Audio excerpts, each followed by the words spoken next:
Good morning. ഇന്ന് എൻ്റെ കസിൻ്റെ engagement day ആണ്, അതായത് അച്ഛൻ്റെ സിസ്റ്ററിൻ്റെ മോൻ. അപ്പോൾ അങ്ങനെ ഞങ്ങളുടെ അച്ഛൻ്റെ ഫാമിലിയിൽ എനിക്ക് അറിവ് വെച്ചതിന് ശേഷം ഉള്ള ആദ്യത്തെ കല്യാണമാണ്. അപ്പോൾ കുറേ ഒരു വർഷത്തിന് മേലെയായി ഈ ഒരു ഡേക്ക് വേണ്ടി കാത്തിരിക്കുകയാണ്. അങ്ങനെ ഇന്നാണ് ആ ഡേ, August 17 സൺഡേ. അപ്പോൾ എന്താ പറയുക, എൻ്റെ കൂടെ പപ്പ തന്നെയാണ് അവൻ. അപ്പം അവൻ നെക്സ്റ്റ് ലെവൽ ഒരു ലൈഫിലോട്ട് പോവാണ്. ഭയങ്കര സന്തോഷം. All the best. അങ്ങനെ ഇപ്പോൾ ഞങ്ങൾ റെഡി ആവുകയാണ്. ഇപ്പോൾ സമയം ഇവിടുത്തെ ക്ലോക്ക് എല്ലാം തെറ്റിക്കിടക്കുക. അയ്യോ, ഇപ്പം 7:15. അപ്പം ഞാൻ ഹെയർ സെറ്റ് ചെയ്യാൻ വേണ്ടിയിട്ട് പാർലറിൽ പോകുന്നുണ്ട്. അമ്മയ്ക്ക് സാരി ഡ്രേപ്പ് ചെയ്യാനും പാർലറിൽ പോകുന്നുണ്ട്.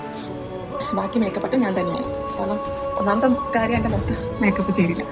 അപ്പോൾ പെട്ടെന്ന് അതുകൊണ്ട് മേക്കപ്പ് ചെയ്താത്തതുകൊണ്ട് ഞാൻ എൻ്റെ തന്നെ എന്തെങ്കിലുമൊക്കെ ചെയ്ത് കാണിച്ച് വയ്ക്കാമെന്ന് വെച്ചു. അപ്പോൾ ഇതാണ് ഔട്ട്ഫിറ്റ്. അത് ഞാൻ എല്ലാം സെറ്റായിട്ട് ഞാൻ കാണിച്ചു തരാം. ഓക്കെ. അപ്പോൾ ഇപ്പോൾ സമയമില്ല, 7:15 ഞാൻ പോയിട്ട് പാർലറിലുള്ള സംഭവങ്ങൾ രാവിലത്തെ മേളമായതുകൊണ്ടായിട്ട് ഒരു ബോധവും ഇല്ലാതെ നിൽക്കുകയാണ് ഞാൻ. അങ്ങനെ പാർലറിലൊക്കെ പോയി, പിന്നെ എല്ലാം ഷടപടേന്നായിരുന്നു. പിന്നെ ഒന്നിനും സമയം കിട്ടിയില്ല. പിന്നെ ഞങ്ങൾ അവിടെ എത്തി, ഇതെല്ലാം മോതിരം മാറ്റലൊക്കെ നടന്നു. ഞാൻ ഇവളെ ആദ്യമായിട്ടാണ് കേട്ടോ കാണുന്നത്. ബ്രൈഡിൻ്റെ പേര് ഐശ്വര്യ എന്നാണ്. ഇവരുടെ കല്യാണം ഉറപ്പിച്ചപ്പോഴൊന്നും ഞാനിവിടെ സ്ഥലത്തില്ലായിരുന്നു. അപ്പോൾ ഞാൻ അവിടെ വെച്ചിട്ടാണ് ഞാൻ അവളെ ആദ്യമായിട്ട് കാണുന്നത്. പിന്നെ അവനൊരു സർപ്രൈസ് കൊടുത്തിട്ടുണ്ടായിരുന്നു. അതായത് അവൾ റിംഗ് ഫിംഗറിൽ അവൻ്റെ പേര് ടാറ്റു ചെയ്തിട്ടുണ്ടായിരുന്നു.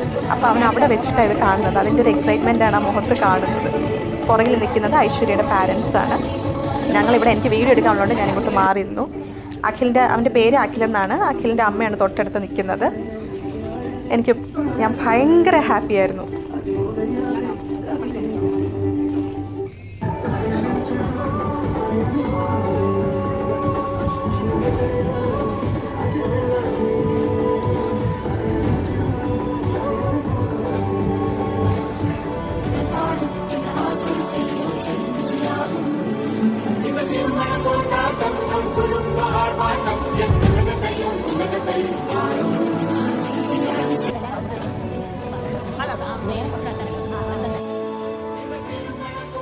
അങ്ങനെ ചടങ്ങുകളൊക്കെ കഴിഞ്ഞു.